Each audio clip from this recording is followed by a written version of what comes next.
So guys, today is a very wonderful day because I just got followed back by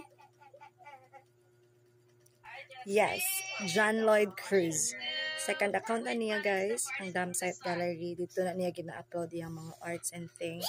And And as for my research before, ang Damsite Gallery, which is his second account, it's murag mo na siyang new official account niya. Ay murag mo na siyang always niya ginagamit. So na-shock na lang ko guys cause dili kay ko tigtan sa akong IG, and then kanina around 6 p.m. akong gi-check akong IG, and then of course na mga follow request, and then pag-click na ko, Damsite Gallery. Ano ko, familiar kayo guys. Pag-check na ko, oh my God.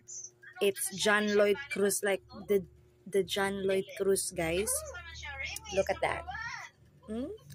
It's the John Lloyd Cruz to follow me back. Yes, ang popoy ni Basha. And I don't know, wala ko kabalog sa akong reaction ganina guys. Kay yung syagit jud ko. And oh my God!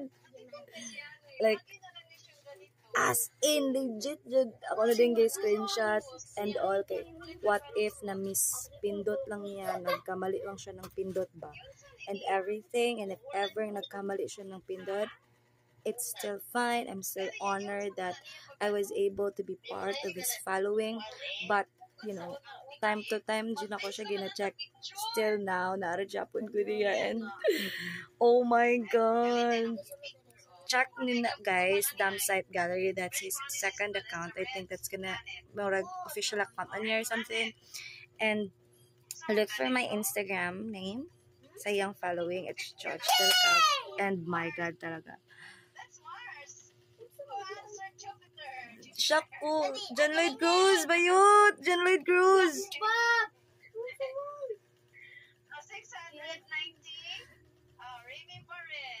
Wala ko expect.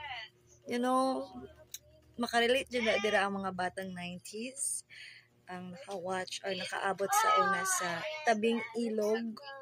Girl, until sa last niya nga